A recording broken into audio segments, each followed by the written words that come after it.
Oh, going live. Oh, oke. Sepertinya eh sudah live. Kita coba dulu.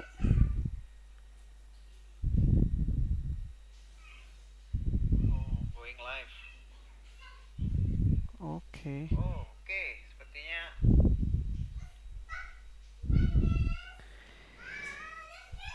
ya, kita mulai aja.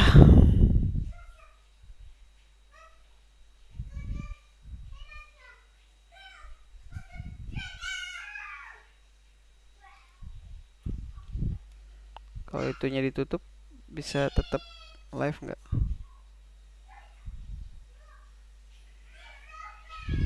Ya, kita mulai aja.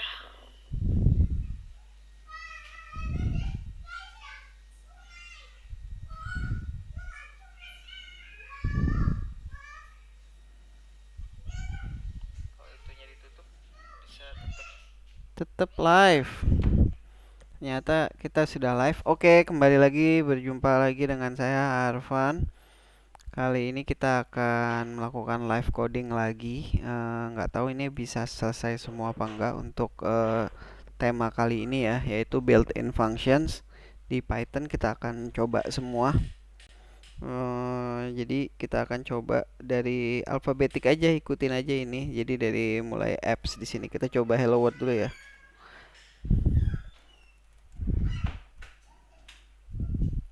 Oke, kita coba jalanin nih. Oke, bisa. Oke, kita coba untuk absolute ya. Kita pakai ini aja kalau mau bikin file baru. Tapi untuk ngebukanya gimana? Tetap harus buka ini sih. Oke, kita coba fungsi pertama apps atau ABS di sini ya. Kita baca dulu keterangannya. Coba bs.py. Oh ya, ini nanti semua kode ini akan saya upload ke GitHub saya. Kita coba fungsi yang pertama, apps return the absolute value of a number. The argument may be integer or a floating number. If the argument is a complex number, its magnitude is returned. If x defines apps x returns x.apps. Oke, kita akan coba satu-satu fitur dari fungsi ini. Pertama, kalau dia integer ya, print abs 5 gitu. Terus print abs minus 5. Kan dia nge-return absolute value kan. Berarti harusnya dia cetaknya 5 dan 5. Oke, ternyata benar. Kita coba jalanin ya. 5 dan 5. Terus dia juga bisa untuk floating point. Floating point berarti 0,9 katakanlah gitu. Ada 5 minus 5,9. Terus ada minus 65,9. Kita coba ya. Jalanin. Ya, dia menghasilkan semua bilangan positif ya. Karena merupakan nilai absolut. Nah, terus ada fungsi lain, if the argument is a complex number, its magnitude is returned.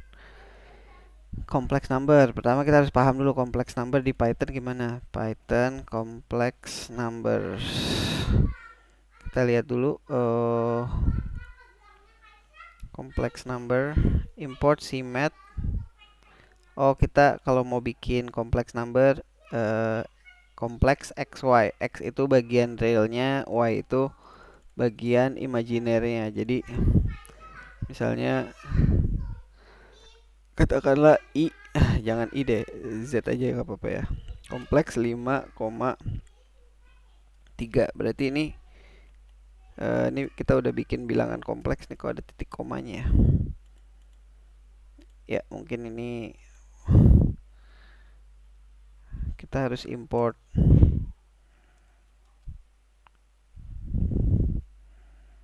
cmathnya nggak diperluin. Mungkin ini contohnya versi Python lama ya, jadi kayak sekarang kompleks itu udah. Oke, kita coba jalanin. Oke, di sini kita udah berhasil bikin kompleks number 5 plus 3J. Ini kan kompleks. Ini kita komentar dulu. Oke. 5 plus 3J. Oke, nah sekarang relationnya ke ini apa? Kalau dia inputnya kompleks number, the magnitude is its magnitude is return. Magnitude itu apa sih? Magnitude of a complex number. Magnitude itu adalah numbers distance from the origin in the complex plane. You can find the magnitude using Pythagorean. Oh, jadi kayak diagonalnya gitu kalau ada kompleks number. Kita coba aja lah.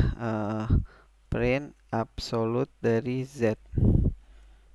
Itu 5,3 harusnya agak rumit ya. Kalau 4,3 harusnya magnitude-nya 5. Karena kalau ya kan, magnitude-nya 5.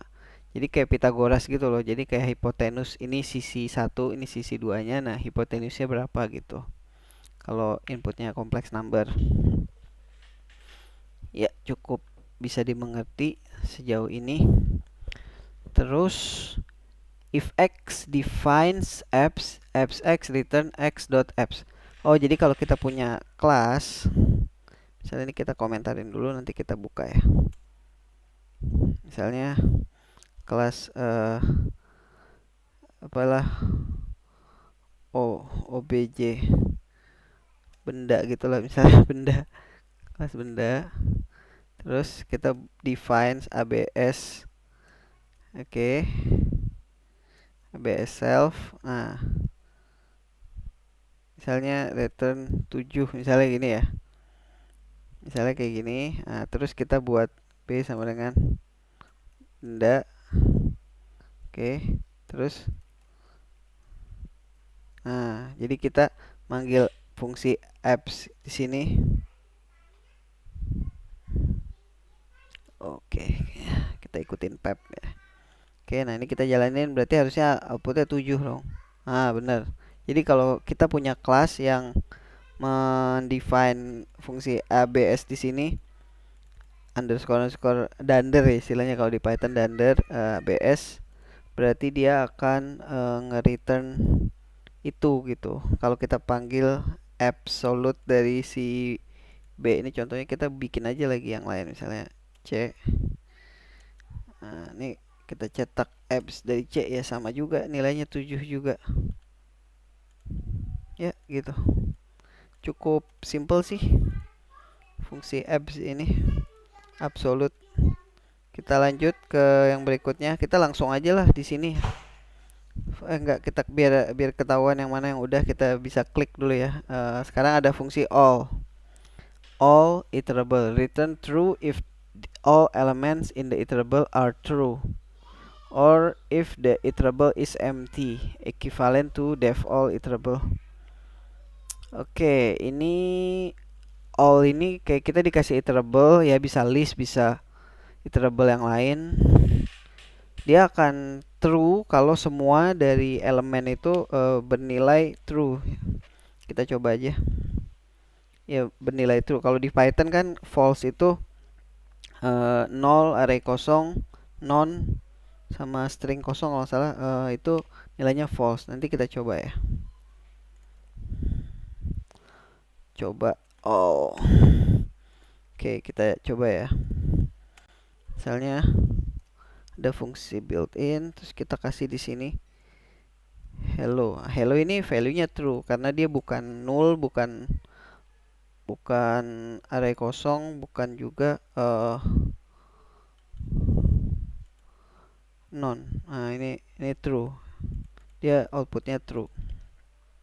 Misalnya ini kita kasih array kosong. Katanya kalau di sini array kosong itu, kalau array kosong dia akan return true juga karena definisinya gitu. Nah, ini true. Nah, terus kalau kita kasih, ini nggak harus array sih ya, bisa iterable apa aja ya. Kalau mau lebih detail tentang iterable bisa lihat video yang itertools.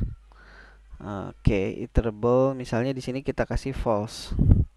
Ini karena ada satu false, maka dia akan return false. False Misalnya kita isi yang lain, A, ini B, ini C, ini tetap aja false. Oke, ini misalnya kita kasih satu elemennya adalah array kosong, karena array kosong tuh nilainya false juga di Python, berarti ikut false juga dia. Atau angka 0 kita coba hasilnya juga false. Ini kita coba nih, kita tulis semua 0 array kosong, string kosong setahu saya juga nilainya false, sama non juga nilainya false. Ini harusnya empatnya false nih. Oke, benar. Oke, kalau kita ilangin ininya, misalnya gini, kita kita isi D lah gitu. Ini D. Nah, ini udah mulai true, udah true dia. Ini intinya semua harus true, baru dia akan nge-return true. Fungsi all ini. Inputnya iterable bisa list atau yang lainnya. Bisa cycle atau apapun lah, bisa juga nih. Kita bisa aja nih masukin di sini cycle. Tapi kalau cycle nanti jadi nggak selesai-selesai ya. Jangan deh. Udah gini aja. Atau gini, repeat misalnya gini. Oh, sini kita masukin repeat. Repeatnya harus diimport. Oke. 5 misalnya. Ya nilainya true juga. Oke, ini karena nggak ada hubungan dengan repeat, kita jadi nggak usah, kita hapus aja. Oke, masuk ke yang berikutnya. Any ini satu aja ada yang true, dia nilainya langsung jadi true. Kita coba bikin dulu ya. Coba ini. Oke. Print any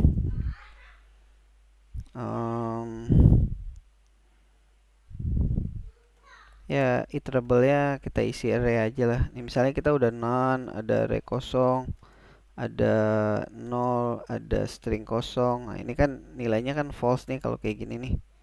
Karena nggak ada yang true dari itu semua. Nah, tapi kalau kita kasih satu aja yang true, misalnya di sini A gitu misalnya. String A itu kan value-nya true, atau ya coba gini. Ini dia akan jadi true gitu. Simple sih, all any. Nah, ini huruf A yang terakhir ASCII. Nah, ini maksudnya apa nih? As wrapper return a string containing a printable representation of an object but escape the non-ASCII character in the string return wrapper using escape X, U, or UGD escape. This generate a string similar to that returned by wrapper in Python 2. Agak-agak ini nih kayaknya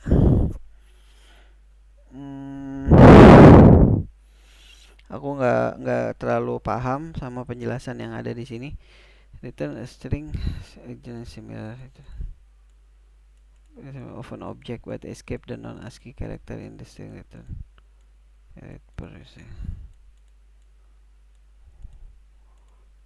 Python ASCII, kita coba cari ya. Python ASCII function. Kita coba ada dari gigs for gigs. Kita coba gigs for gigs deh. Result yang paling ini. ASCII return a string containing printable object. The method can take only one parameter, an object that can be a list, string, etc. As already discussed, it return a printable of an object. Input ASCII dari jadi kayak dia merepresentasikan objek itu gitu.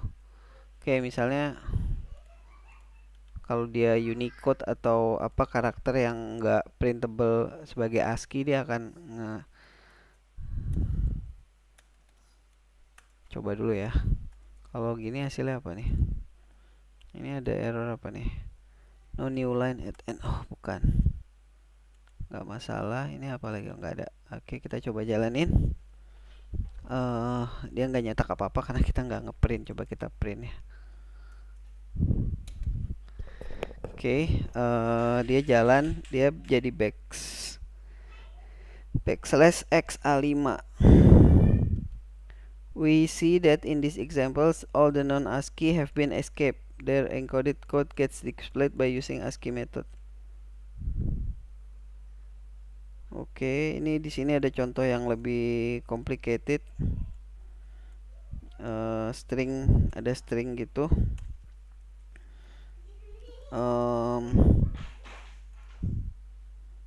Iya, jadi kayak dia kalau dia nggak bisa nyetak, dia akan nyoba masukin gitu ya. Kita coba buka YouTube ya. Oke, karena ini huruf A yang terakhir, kita break dulu sebentar.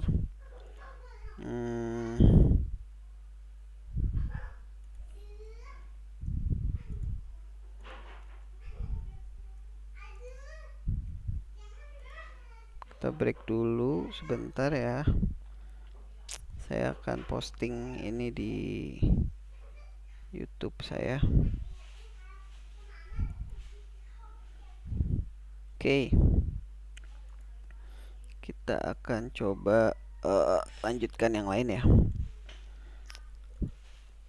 Ini jadi kayak ya intinya kalau ada representasi ini kan karakter bukan ASCII nih. Nah, makanya dia akan nge-return representasinya gitu. Kalau ini backslash x kan dalam heksanya gitu.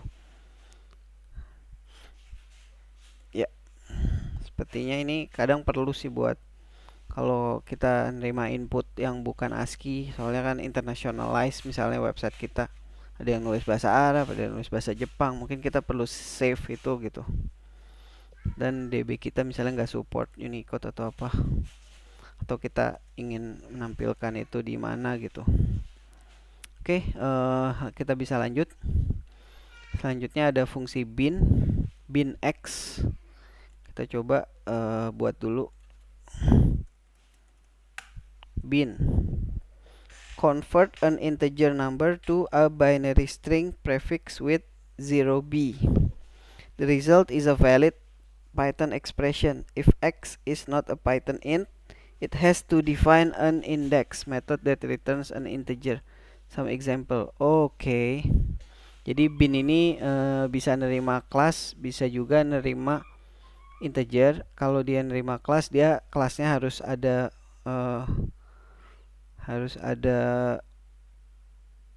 metode index. Kita coba dulu ya. Kita coba dulu bin print bin 5 5 itu kan kalau binary kan 101 5 berarti dia bilang kan diawali dengan 0b, berarti dia akan nyetak 0b 101. 0b 101. Ya, betul. 0b 101. Kita coba yang lain, misalnya 8. Bin 8 itu kan 1000. Ya, benar. 81000. Terus katanya dia bisa bisa juga nerima input kelas, misalnya kelas tes gitu ya. Tapi dia harus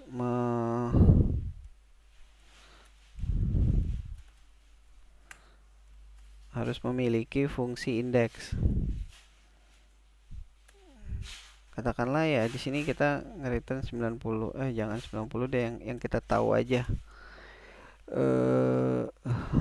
Misalnya 4. Berarti kalau kita bikin di sini T sama dengan tes bin T. Nah, bin T berarti outputnya harusnya 4 dalam binary kan, yaitu 100. Berarti 0b 100. Enggak dicetak, tenang aja.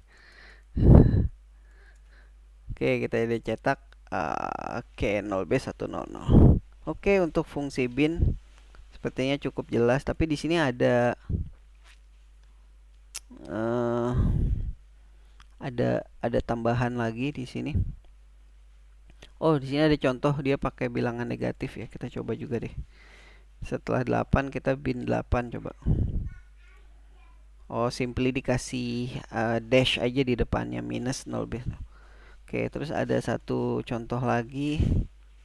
If prefix 0b is desired or not, you can use either of the following ways. Format 14B, format 14B.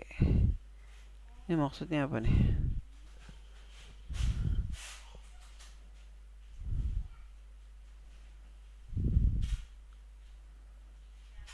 Ini udah bukan fungsi bin lagi nih. Ini udah fungsi format nih.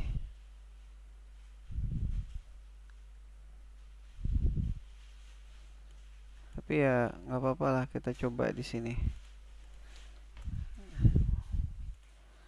Maksudnya dia apa nih? Persen ini apa nih? Oh, ini nggak bisa, harus kita cetak.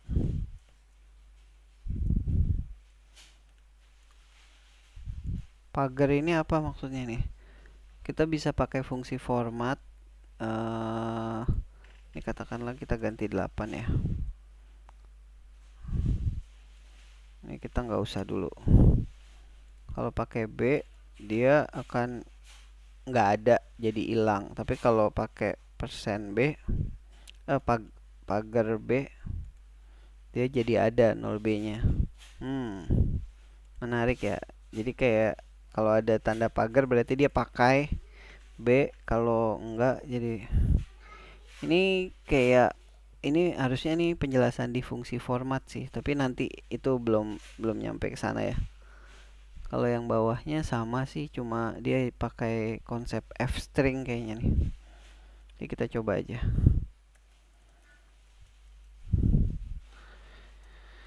Ini sih lebih ke formatnya sih ya.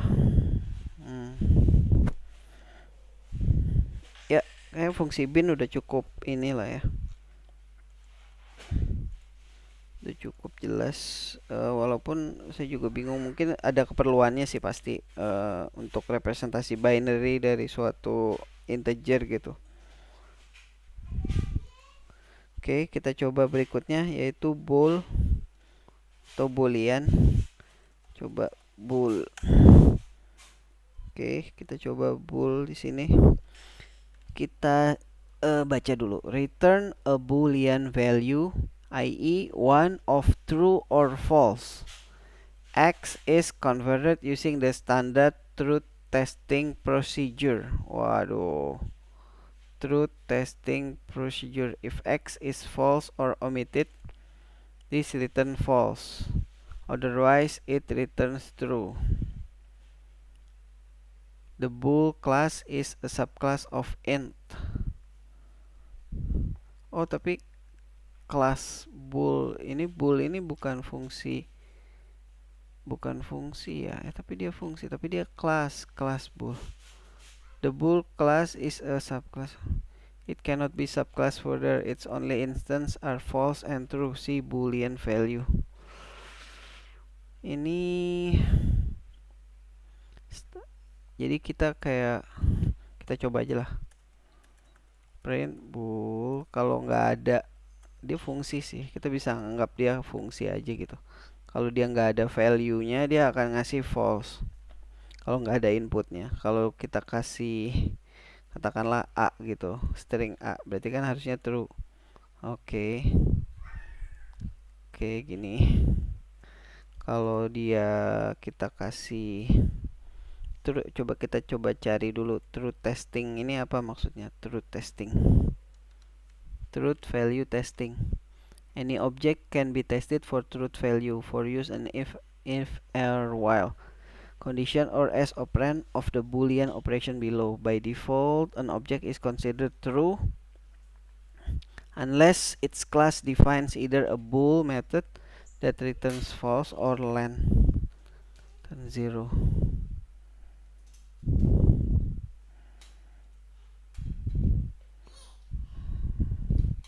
Bool method that returns false or len method that when called with the object, here are most of the built-in. Kalau dia implement bool atau len yang return zero when called with the object defined by false. Nah, ini dia nih. Constants defined by to be false, none, and false.